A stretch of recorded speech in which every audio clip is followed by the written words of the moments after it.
Everyone, मैं कपिल कुमार आज आपका अपने इस YouTube चैनल पर बहुत बहुत स्वागत करता हूं। तो बच्चों उठाइए जल्दी से कॉपी और पेन, क्योंकि आज की इस वीडियो में हम क्लास 12th के लिए एक नई यूनिट की शुरुआत करेंगे जिसका अपना नाम है एटम्स एंड न्यूक्लियाई। तो चलिए बच्चों करते हैं शुरुआत। तो बच्चों होता ऐसा है, डिफरेंट साइंटिस्ट लोगों ने एटम के बारे में अपनी अपनी कुछ राय दी कि एटम ऐसा होता है, एटम वैसा होता है, एटम इन प्रॉपर्टीज को शो करता है। तो उनमें से सबसे पहले जो साइंटिस्ट थे जिनका अपना नाम है थॉमसन्स ने अपनी कुछ बातें कही और एटम के ऊपर अपना एक मॉडल तैयार किया। तो आज जो हमारा पहला टॉपिक होगा वो है बच्चों थॉमसन्स एटॉमिक मॉडल। तो चलिए शुरुआत करते हैं इस टॉपिक से। बेहद शानदार टॉपिक है और बड़े ही ध्यान से आपको चीजों को देखना है, सुनना है और समझना है। थॉमसन ने बच्चों हमें यह बताया था कि जितने भी एटम होते हैं वो सभी स्फेरिकल शेप के होते हैं और इन एटम्स का जो अपना रेडियस होता है वो होता है 10⁻⁻10 मीटर ऑर्डर का। ये सुनने वाली बात है, बड़े ही ध्यान से आपको देखना है। थॉमसन ने बताया था कि जितने भी एटम होते हैं ना वो सभी स्फेरिकल शेप के होते हैं जिनका अपना रेडियस 10⁻⁻10 मीटर ऑर्डर का होता है। और इस स्फेयर के अंदर एटम का जितना भी मास होता है वो यूनिफॉर्मली डिस्ट्रीब्यूट होता है और जो पॉजिटिव चार्ज होता है वो भी यूनिफॉर्मली क्या होता है बच्चों, डिस्ट्रीब्यूट होता है। फिर इन्होंने हमसे यह भी बताया कि एटम के अंदर जो होते हैं इलेक्ट्रॉन्स जिनके ऊपर होता है नेगेटिव चार्ज, वो इलेक्ट्रॉन्स इस एटम के अंदर इस तरीके से प्रेजेंट होते हैं जैसे वाटरमेलन के अंदर सीड्स एम्बेडेड होते हैं। तो इनका मतलब ये हुआ कि जो इलेक्ट्रॉन्स हैं उनकी कोई पोजीशन फिक्स नहीं होती, वो एटम के अंदर कहीं भी प्रेजेंट हो सकते हैं। फिर इन्होंने हमसे ये बताया कि जो एटम है उसका जो पॉजिटिव चार्ज है वो भी एटम के अंदर यूनिफॉर्मली डिस्ट्रीब्यूट होता है। फिर इन्होंने एक बड़ी ही प्यारी सी बात और कह दी कि अब इस एटम के अंदर जो इलेक्ट्रॉन्स का ये टोटल नंबर होता है ना, ये कुछ इस तरीके से होता है कि एटम का जो टोटल नेगेटिव चार्ज है वो टोटल पॉजिटिव चार्ज के इक्वल होता है, जिसकी वजह से एटम होल एज न्यूट्रल होता है। तो ये थी बच्चों थॉमसन्स एटॉमिक मॉडल की बातें। मैं एक बार फर्दर रिपीट करता हूं, बड़े ध्यान से आपको सुनना है। थॉमसन ने बताया था कि जितने भी एटम होते हैं ना वो स्फेरिकल शेप के होते हैं जिनका रेडियस 10⁻⁻10 मीटर ऑर्डर का होता है और इस स्फेयर के अंदर एटम का सारा मास डिस्ट्रीब्यूटेड होता है और जितना भी पॉजिटिव चार्ज होता है वो भी यूनिफॉर्मली डिस्ट्रीब्यूट होता है। फिर इन्होंने ये कह दिया कि एटम के अंदर जो इलेक्ट्रॉन्स होते हैं वो इस तरीके से प्रेजेंट होते हैं जैसे कि वाटरमेलन के अंदर प्रेजेंट होते हैं सीड्स। जैसे अब इनकी जो पोजीशन है वो फिक्स नहीं है, वो कहीं भी मिल सकते हैं। फिर इन्होंने एक बात और कह दी कि एटम के अंदर इन इलेक्ट्रॉन्स का जो नंबर होता है वो कुछ इस तरीके से होता है कि एटम का टोटल नेगेटिव चार्ज इस पॉजिटिव चार्ज के इक्वल होता है, जिसकी वजह से एटम होल एज न्यूट्रल होता है।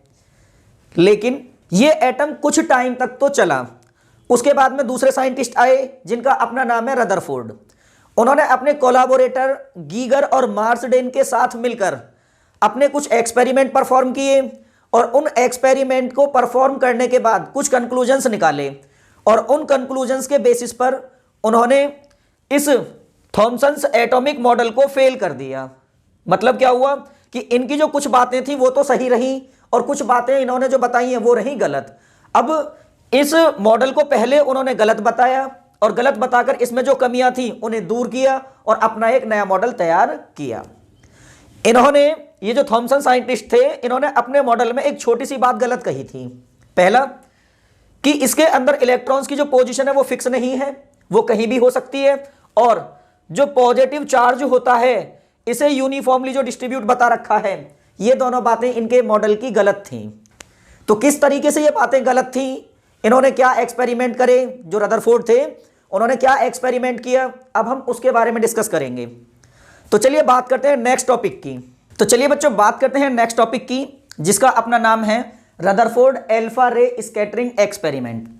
और मैं साथ में आपको यह भी बता दूं कि जो रदरफोर्ड थे ना, उनके साथ में उनके दो कोलैबोरेटर और भी थे, जिनका अपना नाम है गीगर और मार्सडेन।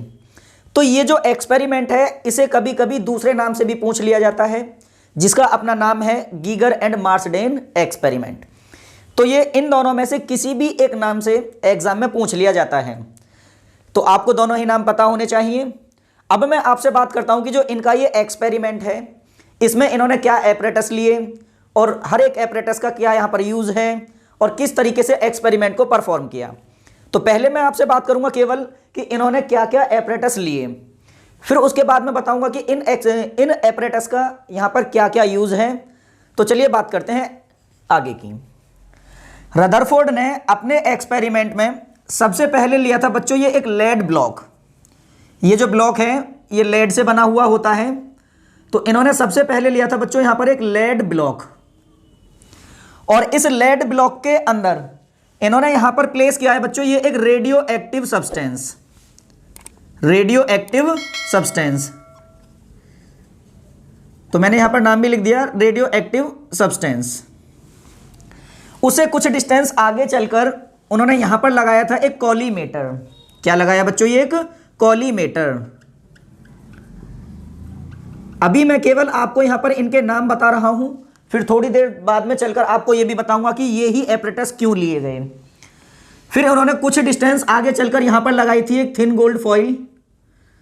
थिन गोल्ड फॉइल, सब चीज आपको बताई जाएंगी कि ये गोल्ड की ही फॉइल क्यों ली, कोई दूसरा मटेरियल क्यों यूज नहीं किया गया, सब चीज बताने वाला हूं, बस आप ध्यान से सुनेंगे। फिर इससे भी कुछ डिस्टेंस आगे चलकर उन्होंने लगाया था एक डिटेक्टर। यह है बच्चों यहां पर एक मूवेबल डिटेक्टर। मैं एक बार फिर से बोले देता हूं, रदरफोर्ड ने अपने एक्सपेरिमेंट में सबसे पहले लिया था ये एक लेड ब्लॉक, जिसके अंदर उन्होंने एक रेडियो एक्टिव सब्सटेंस को प्लेस किया और इससे कुछ डिस्टेंस आगे चलकर लगाया है कॉलीमेटर, और कॉलीमेटर से भी कुछ डिस्टेंस आगे चलकर लगाई है इन्होंने थिन गोल्ड फॉइल, और इस गोल्ड फॉइल से कुछ डिस्टेंस आगे चलकर लगा होता है ये एक मूवेबल डिटेक्टर। अब बड़े ध्यान से आपको सुनना है। बात करते हैं लेड ब्लॉक की। यहां पर ये लेड ब्लॉक इसलिए लिया जाता है क्योंकि इसके अंदर इन्होंने रखा है रेडियो एक्टिव सब्सटेंस। ये रेडियो एक्टिव सब्सटेंस अपने रेडिएशंस से लेड ब्लॉक पर बहुत ज्यादा इफेक्ट नहीं डाल सकता, इस वजह से ये लेड ब्लॉक लिया जाता है। अब बच्चों बात आती है रेडियो एक्टिव सब्सटेंस की। तो रेडियो एक्टिव सब्सटेंस वो सब्सटेंसेस होते हैं जो टाइम के रेस्पेक्ट में अपने अंदर से अल्फा, बीटा और गामा, इन तीन तरह के पार्टिकल्स का रेडिएशन करते हैं, और इनकी जो कंसंट्रेशन है वो धीरे धीरे करके टाइम के रेस्पेक्ट में डिक्रीज होती जाती है। तो यहां से बात हमें समझ आती है कि रेडियो एक्टिव सब्सटेंस अपने अंदर से तीन तरह के पार्टिकल्स एमिट करते हैं, अल्फा, बीटा और गामा। यहां से आगे चलकर इन्होंने लिया है बच्चों कॉलीमेटर, क्योंकि जैसा आप देख रहे हो एक्सपेरिमेंट में हमारे काम के जो पार्टिकल हैं वो है अल्फा पार्टिकल, लेकिन जो रेडियो एक्टिव सब्सटेंस है वो अपने अंदर से तीन तरह के पार्टिकल्स रेडिएट करेगा, अल्फा, बीटा और गामा। तो ये जो कॉलीमेटर हमने लिया है ना, इसका पहला काम होता है बीटा और गामा पार्टिकल्स को रोकना, आगे जाने से रोकना, और कितने अल्फा पार्टिकल यहां से पास होकर आगे चले गए उन अल्फा पार्टिकल्स के नंबर को काउंट करना। यह है कॉलीमेटर का काम। आगे लगी होती है गोल्ड फॉइल। गोल्ड एक अकेला ऐसा मेटल है जिसे हम थिन से थिन शीट्स में बदल सकते हैं, जिस वजह से यहां पर यह गोल्ड लिया जाता है। केवल गोल्ड ही एक अकेला ऐसा मेटल है जो सबसे थिन शीट्स में कन्वर्ट किया जा सकता है, जिसकी वजह से यहां पर यह थिन गोल्ड फॉइल ली जाती है। अब यह लगा है बच्चों यहां पर मूवेबल डिटेक्टर। इसका काम होता है जो अल्फा पार्टिकल्स यहां से कॉलीमेटर ने काउंट किए थे उसमें से कितने पास होकर इस साइड पहुंचे उसके नंबर को काउंट करना, अब बड़े ध्यान से आपको सुनना है। बात करते हैं यहां से पहले पॉइंट की। ये जो गोल्ड फॉइल है आपको पता है ये छोटे छोटे एटम्स से मिलकर बनी होगी, और जैसा थॉमसन ने बताया था कि जो एटम होते हैं वो स्फेरिकल शेप के होते हैं। तो मैंने इस गोल्ड फॉइल का जो एक एटम होगा उस एटम को एनलार्ज तरीके से यहां पर बना करके दिखा दिया। हालांकि एटम का भी इतना बड़ा हो नहीं सकता, ये तो केवल आपको समझाने की वजह से मैंने यहां पर बना दिया है। अब सुनेंगे बच्चों बड़े ध्यान से। होता ऐसा है, ये जो रेडियो एक्टिव सब्सटेंस है ना, ये अपने अंदर से रेडिएशंस करता है। तो यहां से अल्फा पार्टिकल्स की होती है बम्बार्डिंग, यहां से अल्फा पार्टिकल्स निकलते हैं और वो अल्फा पार्टिकल्स यहां से निकलकर गोल्ड फॉइल की तरफ को भेजे जाते हैं। तो जब यहां से गोल्ड फॉइल के अंदर से कुछ अल्फा पार्टिकल्स, मैं इसे यहां पर लिख देता हूं कि ये है beam of alpha particle, beam of alpha particle, ये जो चीज है यहां से ये है अल्फा पार्टिकल का बीम। हुआ ऐसा था बच्चों, यहां से हमने मोस्टली अल्फा पार्टिकल्स को स्ट्रेट लाइन में भेजा था और वो गोल्ड फॉइल के अंदर से स्ट्रेट लाइन फॉर्म में ही पास होकर यहां पहुंचे। उन सभी अल्फा पार्टिकल्स को डिटेक्टर ने यहां पर डिटेक्ट किया। तो जिससे हमें पता चलता है कि जो मोस्टली अल्फा पार्टिकल्स यहां से भेजे गए हैं, जब उन्हें डिटेक्टर यहां डिटेक्ट करेगा तो इससे पता चलता है कि जो मोस्टली अल्फा पार्टिकल्स हैं वो स्ट्रेट लाइन फॉर्म में पास हो गए, गोल्ड फॉइल के अंदर से स्ट्रेट लाइन फॉर्म में पास हो गए। तो इस चीज से रदरफोर्ड ने पहला कंक्लूजन ये निकाला कि जब mostly alpha particle gold foil के अंदर से स्ट्रेट लाइन फॉर्म में पास हुए, तो इस बात को ध्यान में रखते हुए उन्होंने ये कंक्लूजन निकाला कि जो एटम होता है ना, क्या होता है एटम, उस एटम के अंदर डेफिनेटली एक फ्री स्पेस होता है। क्या होता है बच्चों? फ्री स्पेस, जिसकी वजह से एक अल्फा पार्टिकल जब उस फ्री स्पेस से होकर के गुजरता है तो वो स्ट्रेट लाइन फॉर्म में ही पास हो जाता है और उसके पाथ में कोई चेंज नहीं आता। ये था इनका पहला कंक्लूजन। अब बात करते हैं आगे के पॉइंट की।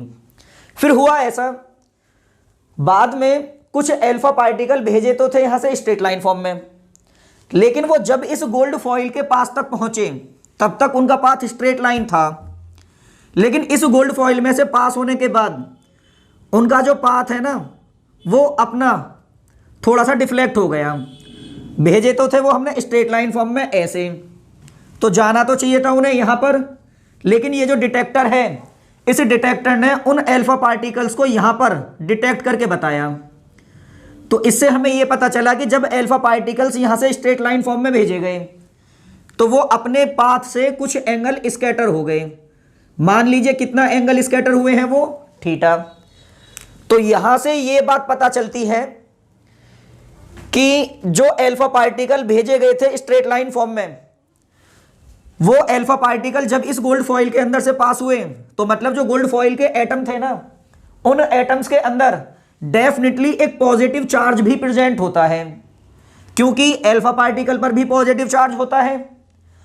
तो एटम जो है, ये थिन गोल्ड फॉइल के जो एटम होंगे, उन एटम्स के अंदर भी डेफिनेटली कैसा चार्ज प्रेजेंट होगा बच्चों? पॉजिटिव। जिसकी वजह से जब एक अल्फा पार्टिकल उस गोल्ड, मतलब बोले तो उस पॉजिटिव चार्ज के नजदीक से होकर गुजरता है तो उसे जाना तो चाहिए था बिल्कुल सीधे इस तरीके से, लेकिन ये जो पॉजिटिव चार्ज है एटम का, ये उसे रिपेल करता है और रिपेल करने की वजह से अल्फा पार्टिकल का जो पाथ है वो अपने स्ट्रेट लाइन पाथ से कितना एंगल डिफ्लेक्ट हो जाता है? थीटा। मैं एक बार फर्दर रिपीट करता हूं, इस पॉइंट को ध्यान से सुन लीजिएगा। कुछ अल्फा पार्टिकल यहां से हमने पास तो कराए थे स्ट्रेट लाइन फॉर्म में, तो डिटेक्टर उन्हें यहां डिटेक्ट करना चाहिए था, लेकिन डिटेक्टर ने उन्हें यहां पर डिटेक्ट किया। तो इससे हमें पता चल गया बच्चों कि जो अल्फा पार्टिकल्स थे ना, वो अपने स्ट्रेट लाइन पाथ से कितना एंगल स्कैटर हो चुके हैं? थीटा। तो यहां से हमें यह पता चला कि अल्फा पार्टिकल पर भी पॉजिटिव चार्ज है, तो जो एटम थे ना, उन एटम्स के अंदर डेफिनेटली एक पॉजिटिव चार्ज होता है, जिसकी वजह से जब एक अल्फा पार्टिकल उस पॉजिटिव चार्ज के नजदीक पहुंचता है तो एटम का वो पॉजिटिव चार्ज अल्फा पार्टिकल को रिपेल करता है, जिसकी वजह से वो अपने स्ट्रेट लाइन पाथ से कितना एंगल स्कैटर हो जाता है? थीटा। ये थी बच्चों इनके सेकंड पॉइंट की कहानी। बात करते हैं एक नेक्स्ट पॉइंट के लिए। उसी तरीके से यदि कोई एक अल्फा पार्टिकल यहां से भी जाएगा नीचे की तरफ से, तो वो न्यूक्लियस के नजदीक तक तो पहुंचेगा, बोले तो इस पॉजिटिव चार्ज के नजदीक तक पहुंचेगा, और यहां से अपने पाथ से कितना एंगल स्कैटर हो जाएगा? थीटा। अब इसके इनके जो इस एक्सपेरिमेंट की एक सबसे बड़ी बात जो बताने वाला हूं, बड़े ध्यान से सुनिए।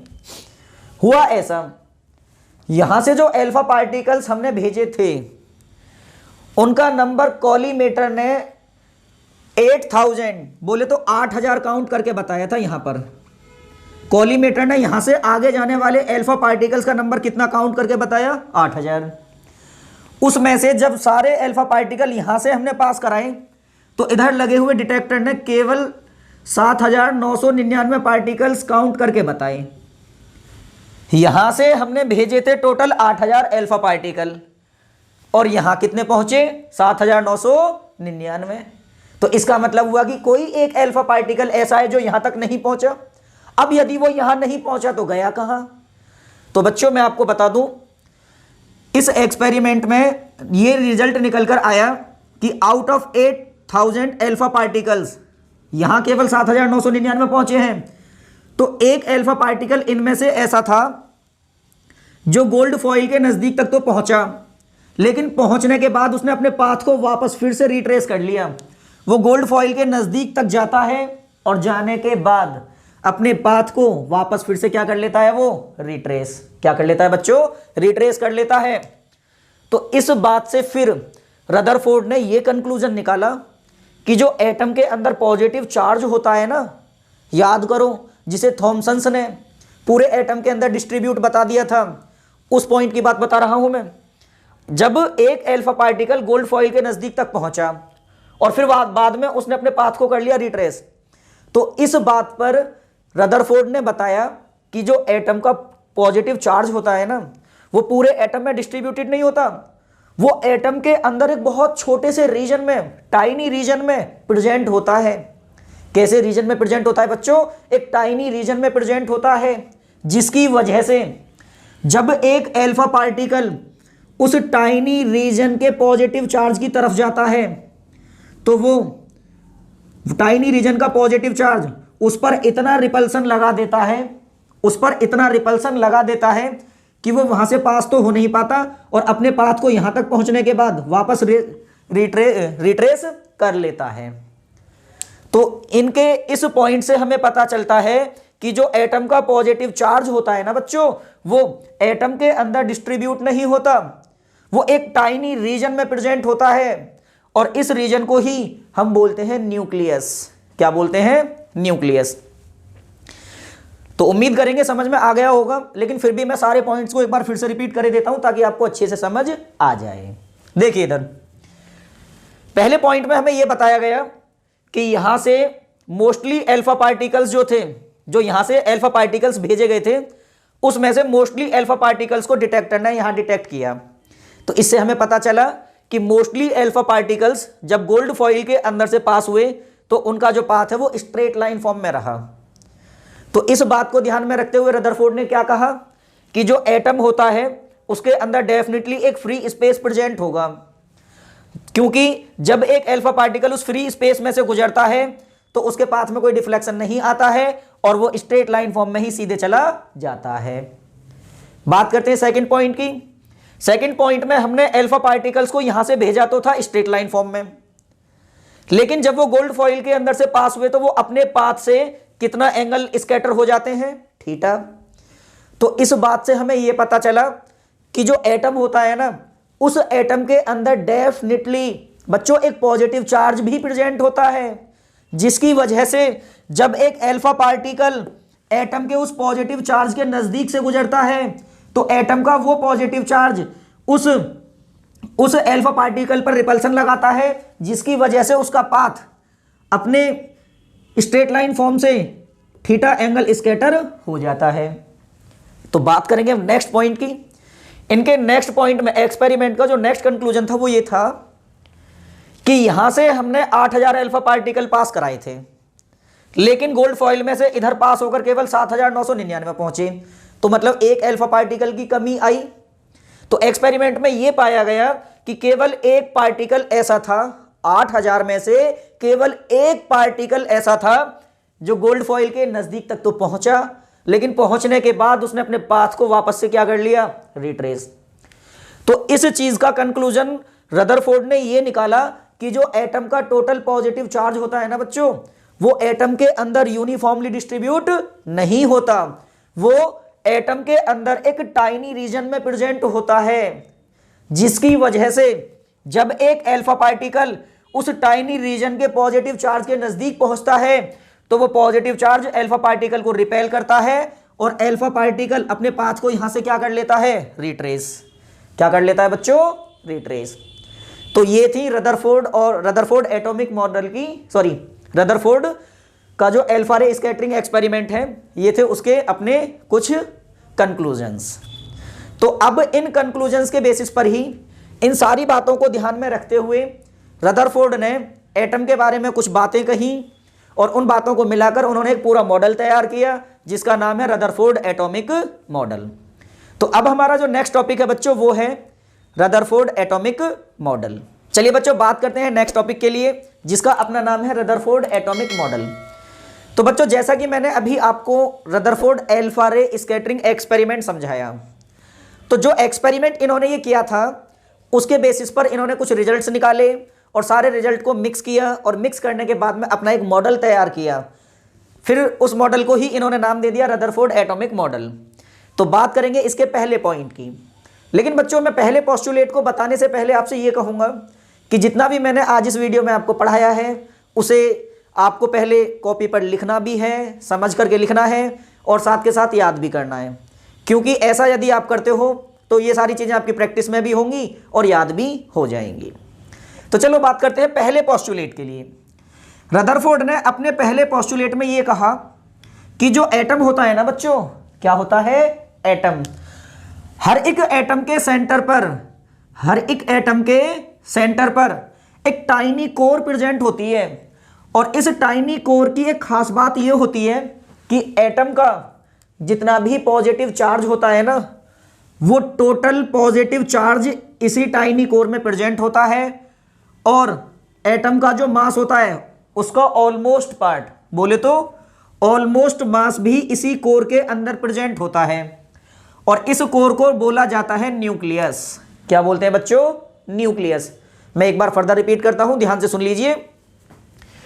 रदरफोर्ड ने बताया पहले पोस्टुलेट में कि हर एक एटम के सेंटर पर एक टाइनी कोर प्रेजेंट होती है और इस टाइनी कोर की खास बात होती है कि एटम का टोटल पॉजिटिव चार्ज, बोले तो सारा तो पॉजिटिव चार्ज प्रेजेंट होता है और लगभग सारा मास प्रेजेंट होता है, लगभग सारा मास प्रेजेंट होता है और इस टाइनी कोर को बोला जाता है बच्चों न्यूक्लियस। ये था इनका पहला पोस्टुलेट। बात करेंगे अब सेकंड पोस्टुलेट के लिए। तो रदरफोर्ड ने अपने सेकंड पोस्टुलेट में यह कहा कि जो एटम होता है ना वो स्फेरिकल तो शेप का होता है। कैसी शेप का होता है बच्चों, स्फेरिकल शेप का होता है, जिसका अपना रेडियस 10⁻⁻10 मीटर ऑर्डर का होता है, 10⁻⁻10 मीटर ऑर्डर का होता है। फिर इन्होंने ये भी बताया कि इसके सेंटर पर प्रेजेंट है न्यूक्लियस, वो भी स्फेरिकल शेप की होती है और न्यूक्लियस का जो साइज होता है ना वो इन्होंने बताया था 10⁻⁻15 मीटर ऑर्डर का, 10⁻⁻15 मीटर ऑर्डर का। तो आप देख पा रहे हो इन दोनों के बीच में जो डिफरेंस है पावर्स का वो है बच्चों 10⁵। बोले तो एटम से भी है ना 1,00,000 गुना छोटी होती है उसकी न्यूक्लियस। यदि हम एटम को 1,00,000 पीस में तोड़ दें तो उनमें से जो एक पीस होगा ना उसके बराबर होगी न्यूक्लियस। अब ये जो चीज़ें बहुत ही ज़्यादा माइनर लेवल पर चली जाती हैं, इसलिए इन चीज़ों को थोड़ा हम प्रैक्टिकली नहीं कर पाते हैं। बाकी जो एक्सपेरिमेंट के थ्रू रिजल्ट्स आए हैं हम उन्हें आपको एक्सप्लेन कर रहे हैं। अब बात करते हैं इनके थर्ड पोस्टुलेट की। किसकी बच्चों, थर्ड पोस्टुलेट की। थर्ड पोस्टुलेट में रदरफोर्ड ने हमें यह बताया कि जो एटम के सेंटर पर न्यूक्लियस होती है ना, इस न्यूक्लियस के चारों तरफ डिफरेंट सर्कुलर ऑर्बिट्स में इलेक्ट्रॉन रिवॉल्व करते हैं। क्या रिवॉल्व करते हैं, इलेक्ट्रॉन्स रिवॉल्व करते हैं। फिर इन्होंने ये भी कहा कि इन इलेक्ट्रॉन्स का जो टोटल नेगेटिव चार्ज होता है ना वो न्यूक्लियस के टोटल पॉजिटिव चार्ज के इक्वल होता है, जिसकी वजह से एटम होल एज न्यूट्रल भी होता है। एटम होल एज कैसा होता है, न्यूट्रल। तो ये था इनका थर्ड पोस्टुलेट। अब हम बात करेंगे आपसे फोर्थ पोस्टुलेट के लिए। कौन से पोस्टुलेट के लिए बच्चों? फोर्थ पोस्टुलेट के लिए। ये बहुत इंपॉर्टेंट है, बड़े ध्यान से आपको देखना है। जैसा कि इन्होंने थर्ड पोस्टुलेट में बताया कि इलेक्ट्रॉन्स जो होते हैं वो न्यूक्लियस के चारों तरफ सर्कुलर ऑर्बिट्स में रिवॉल्व करते हैं। तो मैंने मान लिया ये जो इलेक्ट्रॉन है ना, इस न्यूक्लियस के चारों तरफ इस साइड इस तरीके से रिवॉल्व कर रहा है। लेट कर लीजिए कितनी वेलोसिटी से? v वेलोसिटी से। तो अब आप ये बात भी जानते हो कि जब कोई एक बॉडी जिसका अपना सर्टेन मास होता है वो सर्कुलर ऑर्बिट में रिवॉल्व करती है, तो उस बॉडी के मास और वेलोसिटी की वजह से सेंटर से रेडियली आउटवर्ड, रेडियस वाली लाइन को ही आगे बढ़ाओ तो कहते हैं radially outward, radially outward direction में एक फोर्स लगता है जिसे बोलते हैं सेंट्रीफ्यूगल फोर्स। mv² बाई कितना होता है और वो r। तो इस इलेक्ट्रॉन पर सर्कुलर ऑर्बिट में रिवॉल्व करते समय एक सेंट्रीफ्यूगल फोर्स लगेगा। लेकिन साथ में आप ये भी जानते हो कि कोई भी बॉडी सर्कुलर ऑर्बिट में तो तब रिवॉल्व कर सकती है जब उस पर एक सेंट्रीपिटल फोर्स भी लगे। और जो सेंट्रीपिटल फोर्स होता है, आपको ये भी पता होगी कि हर एक वो फोर्स जिसकी डायरेक्शन टुवर्ड्स सेंटर होती है वो फोर्स सेंट्रीपिटल फोर्स होता है। तो यहां पर आप देख रहे हो न्यूक्लियस के ऊपर कैसा चार्ज है? पॉजिटिव। इलेक्ट्रॉन पर कैसा होता है? नेगेटिव। तो न्यूक्लियस इलेक्ट्रॉन को एक इलेक्ट्रोस्टैटिक फोर्स लगाकर अपनी तरफ अट्रैक्ट करेगी। तो यहां पर ये जो बच्चों इलेक्ट्रोस्टैटिक फोर्स है, अगर मैं इसकी डायरेक्शन को देखूं तो ये टुवर्ड्स सेंटर है, इस सर्कुलर ऑर्बिट के सेंटर की तरफ है। तो ये जो इलेक्ट्रोस्टैटिक फोर्स है ना, ये ही यहां पर सेंट्रीपिटल फोर्स का काम कर रही है। किसका काम कर रही है? सेंट्रीपिटल फोर्स का। अब मैं इसके फोर्थ पोस्टुलेट को एक्सप्लेन करता हूं, एक बार फिर से ध्यान से सुन लेना। इन्होंने फोर्थ पोस्टुलेट में बताया था कि इलेक्ट्रॉन जब न्यूक्लियस के चारों तरफ सर्कुलर ऑर्बिट्स में रिवॉल्व करते हैं तो रिवॉल्व करते वक्त इन्हें एक सेंट्रीपिटल फोर्स की रिक्वायरमेंट होती है। और वो सेंट्रीपिटल फोर्स यहां पर न्यूक्लियस के पॉजिटिव और इलेक्ट्रॉन के नेगेटिव चार्ज के बीच में लगने वाला जो इलेक्ट्रोस्टैटिक फोर्स है ना, वो फोर्स प्रोवाइड करता है।